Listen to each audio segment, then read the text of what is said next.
Hi, I'm currently editing the video you're about to watch, and this is just a quick disclaimer.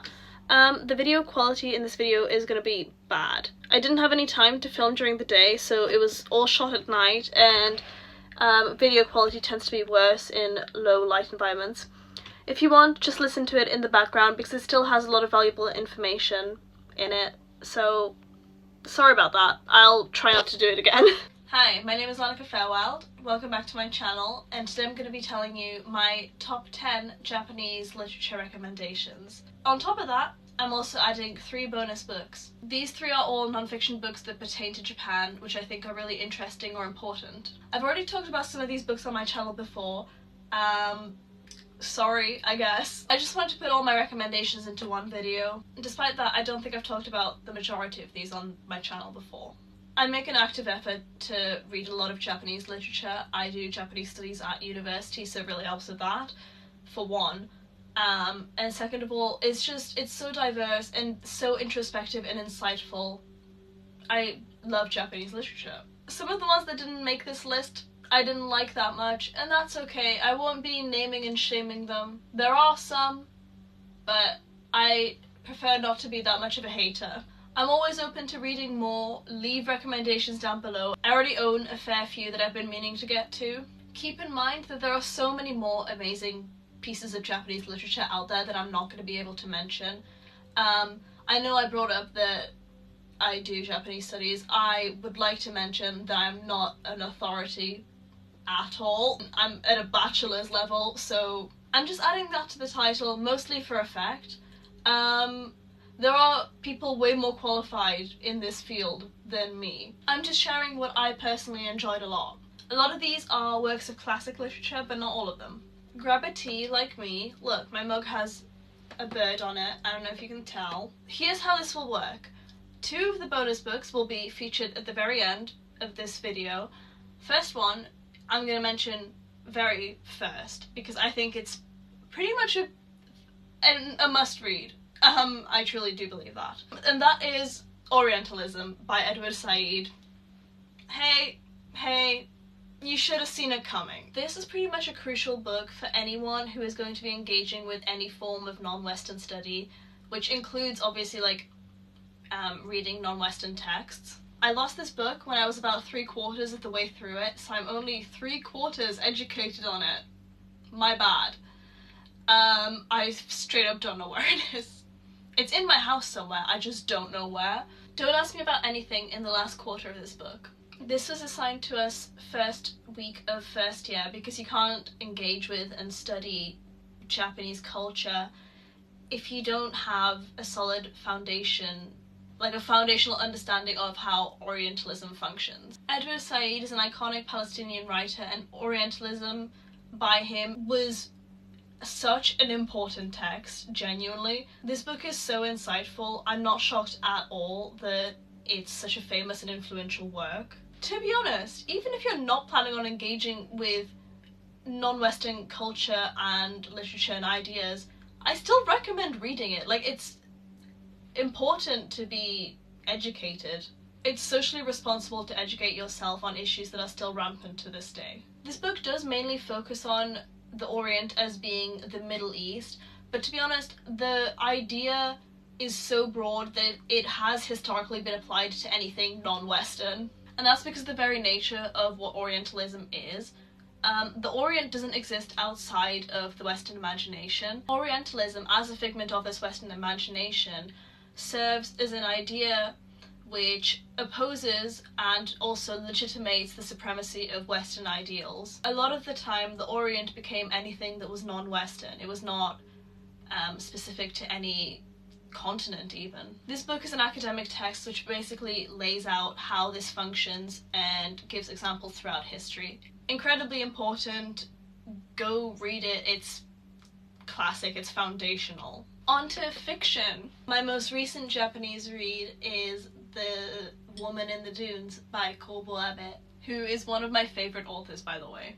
I've talked about this book before, but in essence, a man gets trapped in a sandpit by a group of villagers. Down there he meets a mysterious townswoman who seemingly is also trapped down there, but she's less bothered about it than him. She's been there a while. and he is forced to do this manual labour alongside her of shoveling the sand away so that it doesn't basically engulf the town. This is a classic example of a Sisyphean task because, as you can imagine, the sand is never ending and it's everywhere. If you want to hear more about my thoughts on that, go check out my February media wrap up. I love plugging myself. Here's another plug actually, go follow my TikTok and my Instagram. I've never done a social media plug before, it feels very content creatory. I do like doing it. Anyway, back to the book. Kohlberg's writing style is literally one of my favourites because it's so introspective and he really delves into the psyche so deeply. And it's gorgeous and interesting, and it's so, like, it's so mental. And I don't mean mental as in crazy, I mean more so that he talks a lot about the human condition in the 2 books that I've read from him. I'm planning to read more, but I'm a slow reader and I don't exclusively read Japanese literature. Despite this, he does not shy away from discussing the physical body at all. It's more so the relation between the two that he talks about quite often, especially in the next book, which I'll talk about in a sec. I mean, in this book, when I said sand gets everywhere, sand gets in many crevices, let's just say that. It's really interesting to see how it plays out. The main character in this is suffering the whole time, but also he's kind of a loser and he can't do anything right, and he's also insufferable and is horrible to this woman that he lives with. Despite this, the author makes it so interesting to be inside of his head while he's plotting his escape. Trigger warnings. I'm going to include trigger warnings for these books because quite a lot of them are a little bit messed up because that's what I like to read personally. For this one, attempted sexual assault. Not great. Does it end up happening? Still not great. In fact, quite bad and quite uncomfortable. It does serve a point in the book, it does have a reason for it, and it is clearly depicted as a negative thing, but I like to include warnings just in case. Next book is by the same author, Kobo Abe, and it is actually my favourite one of the 2, and that is The Face of Another. This is about a man who has a horrific lab accident and ends up with very bad facial disfigurement, and because he's a scientist, he decides to make a realistic human mask to wear so that he can reconnect with his wife. And the way this is described throughout the whole book is so unsettling, but I love it so much. It's horrifying, but it's not gruesome at all. It's just the implications, you know? It deals with a lot of societal alienation and also very much the connection between that mind and body that I was talking about, the interior, the exterior, very much like focused on the face specifically. The face is a window into someone. This is one of my favourite books of all time. Probably one of the books that got me into Japanese literature in the first place. I read this quite a while ago and it's annotated to shit. And I will never shut up about it. Please, go read it. If you like disturbing but not necessarily scary work, which explores the human condition, opt for Kobo Abe. Opt for The Face of Another or The Woman in the Dunes. 4th book, The Sailor Who Fell from Grace with the Sea. I've seen this quite a few times recommended in Japanese literature recommendations, and it's for a good reason, but I'm going to explain why I thought it was interesting. The thing is, it's written by Yukio Mishima, and if it's written by Yukio Mishima, we have to talk a little bit about the man himself, because what a crazy fucking guy. One of the craziest figures in Japanese history, in my opinion. Mishima did everything. Would like to say, I've seen a lot of people in online circles idolizing Mishima. Hey, let's not do that, guys. He was an ultranationalist. Hardcore disagree with him on most political things. He was a very good writer, I have to say that. I'm gonna give you a brief history of him. That's gonna be a section of this video as well. Mishima was raised by his grandma, and there's a lot of evidence to suggest, and like even in his semi-autobiographical book that we're gonna be talking about, he kind of insinuated that he felt that this allowed him to grow up very effeminate.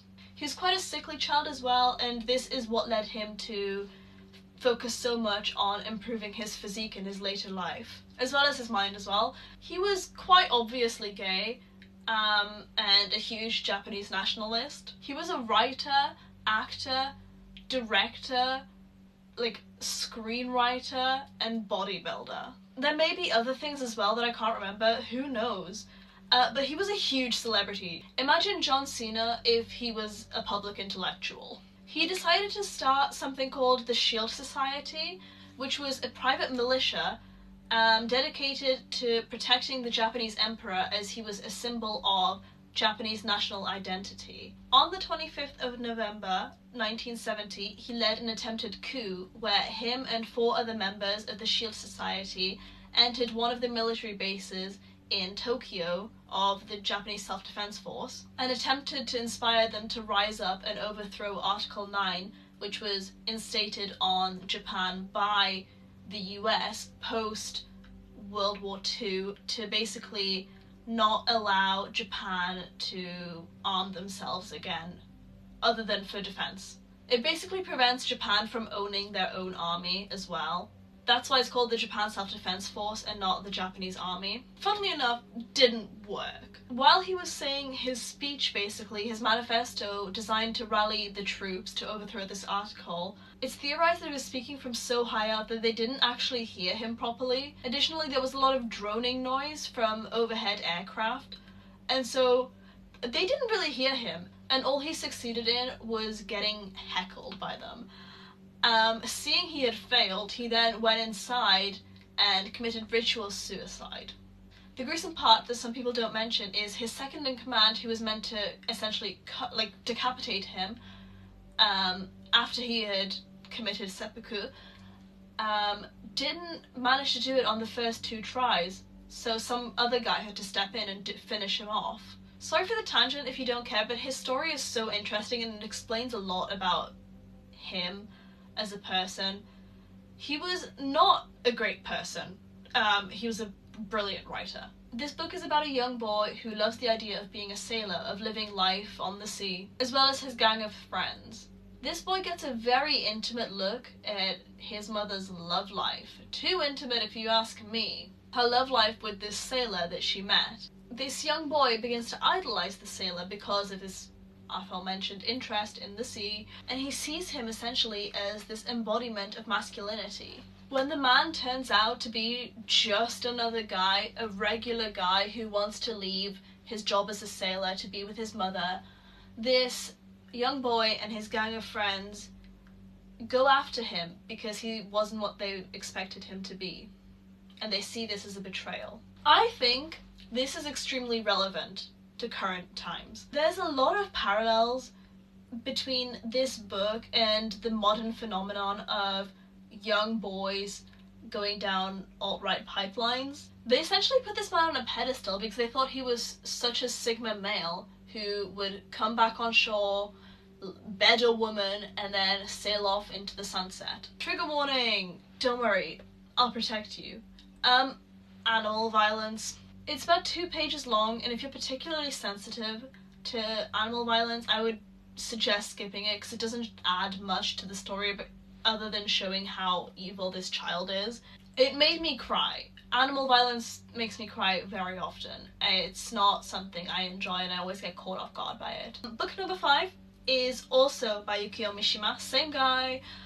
It is Confessions of a Mask, and this is Mishima's semi-autobiographical book, or at least it's regarded as that.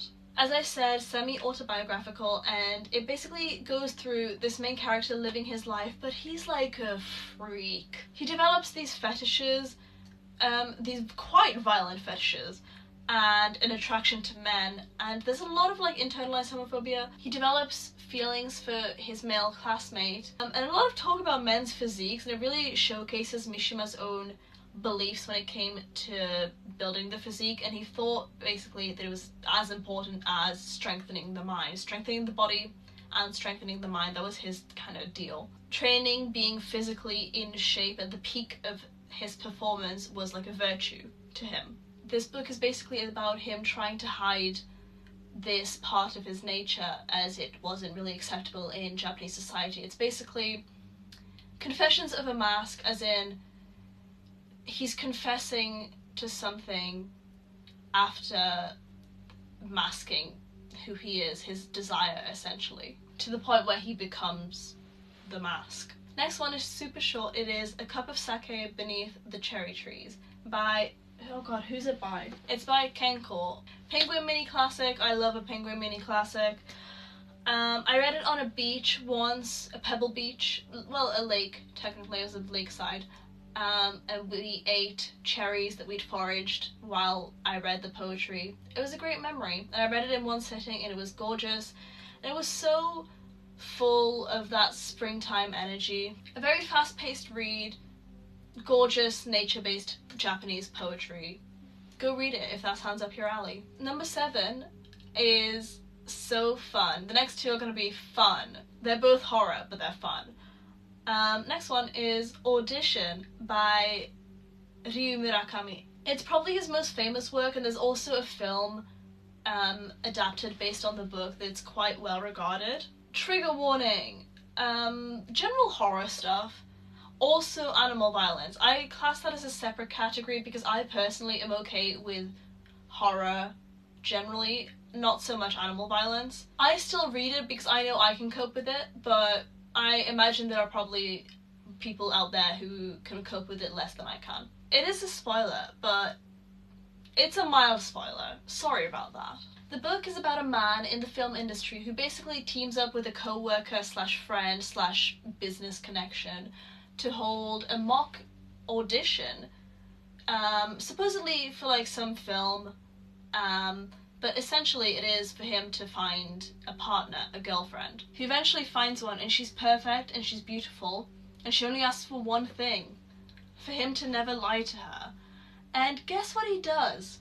Just guess. There are obviously consequences for these actions, and dire ones at that. I did have one qualm, but it's not enough to like dissuade me from liking the book still. The explanation given for why she acts the way she does is not really sufficient enough. But then I also got to thinking, like, do women really need an excuse to be violent? God forbid an evil woman exists. Next book is also by Ryu Murakami. This one is In the Miso Soup.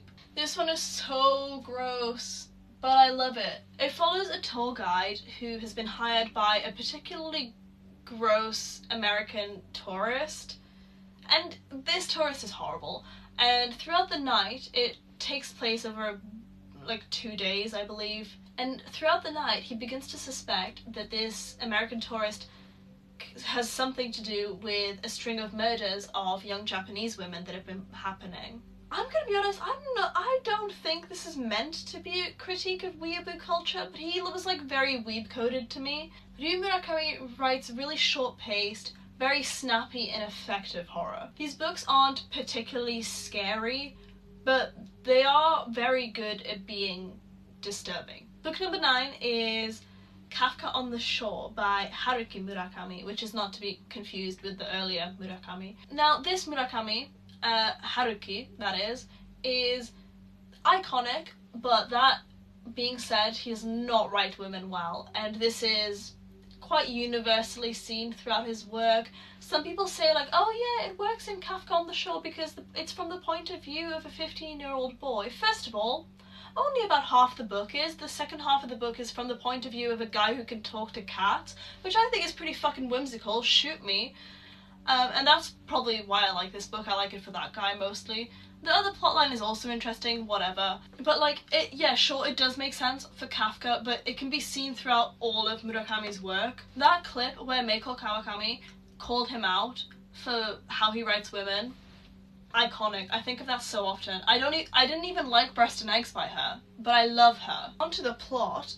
Basically, Kafka is a 15-year-old boy who runs away from his father after being kind of implied to have killed him. He runs away because of a prophecy that he will kill his father and he will sleep with his mother and his sister. Very Oedipal. He gets hired at a library, and it turns out there's an older woman running the library, and he begins to suspect that she is his mother because she's about the right age and they look somewhat similar, but he's not sure. But he falls in love with her anyway, believing that she is his mother. Unfortunately, another animal violence scene trigger warning. Very like typical Murakami book, very surreal.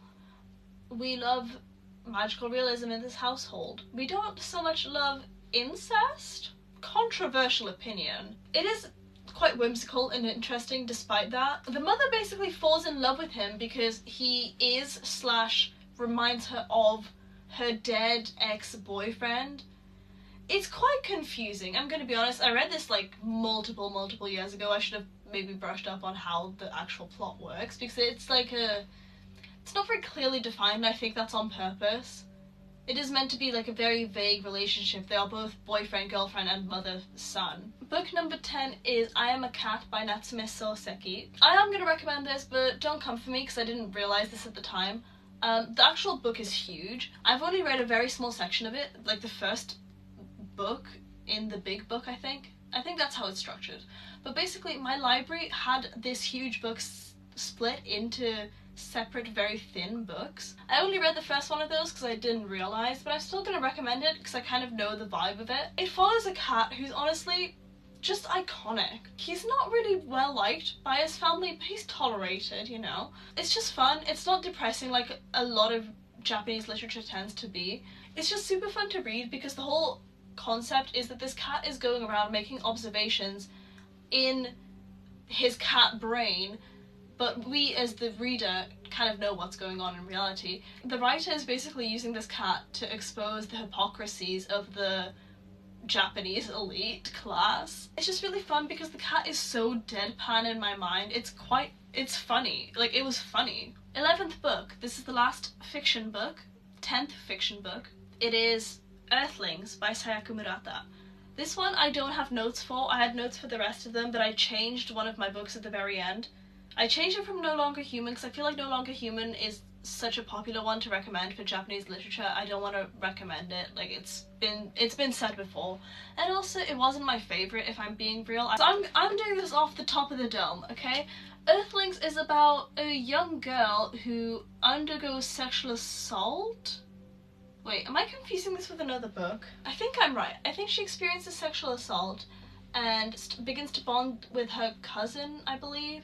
And they essentially marry and they promise to form this lifelong bond, but then they get separated eventually. They later reconnect once she is in an asexual marriage later on in life with another man. And it's a good book. Okay, trigger warning cannibalism, I guess. Some people like that though. A lot of people on TikTok really like cannibalism. And to be honest, I get it. It's a bit overdone now, sure, but like it's still good. It talks about alienation in society and the long-lasting trauma of everything. I mean, the main character in this has never caught a break in her life for some reason. I don't know if I'm remembering this correctly because I read this about 2 years ago as well. I was like kind of annoyed at how the parents were so shit to her. I guess it can be seen as disturbing, but I didn't really read it as that as much. I found it more so like a tale of survival, like mental coping strategies. Okay, we're at the last 2 books, and these are both non-fiction books. First one is The Beauty of Everyday Things by Soetsu Yanagi. This changed the way I thought about utensils and practical items in my life. It's a series of essays on Japanese aesthetics, and especially how they relate to everyday objects. It explores traditional Japanese craftwork in such a beautiful and accessible way. I went to the museum founded by Soetsu Yanagi in Tokyo and I started crying at the curation because it was so gorgeous. That just tells you about his taste. Genuinely a foundational text for me and my understanding of beauty. It made me view my belongings so differently. It helped me a lot with a shopping addiction that I used to have, exposing myself, and with that it helped out quite a bit by just explaining in a very simple way the value and the beauty of unique handcrafted objects. Go read it, great book, very easy to understand. This last book was so interesting to read. It is Becoming Modern Women, Love and Female Identity in Pre-War Japanese Literature and Culture by Michiko Suzuki. This is an academic text. Listen, I support reading academic texts outside of academic context, or like when you're required to by your university. I think research is such a fun hobby. I've seen people really picking up research as a hobby. I think that's a great trend and I fully support that. It's very easy to understand despite that, and it's about exactly what it says, love and female identity in relation to love in pre-war Japan. It explores lesbianism and motherhood and societal views of relationship structures and how that changed in the interwar period. Let's go lesbians. It was so interesting to read about. I love reading about feminist and queer history. Fun fact, lesbianism was kind of okay and encouraged at a certain point, albeit because it was seen as a practice for later straighter marriages. I found it interesting. I think you would too if you gave it a chance. Please let me know if you have any other suggestions. I'm always looking for suggestions for what to read. I'm really glad you could join me today. Let me know if you liked the lighting. I decided to film at night, which I don't usually do. I figured out that I was kind of self-sabotaging because as soon as the sun would go down, I wouldn't want to film, even though that's when I'm usually the most productive. So I might switch to this sort of vibe. Thank you so much for watching. I'm really glad to have had you. I love when people watch my videos. It makes me feel so happy, especially when people take my suggestions, or when people give me suggestions. I just love interacting with people a lot. That's why I do YouTube for the most part. I have many things to say, and it's a good outlet. If you enjoyed, please hit the like button and subscribe if you found this interesting. If you wish, hit the notification bell. I'm so glad you were here. I hope you will join me hopefully next week. I'm trying to get into a schedule. No promises though. I love you. Bye!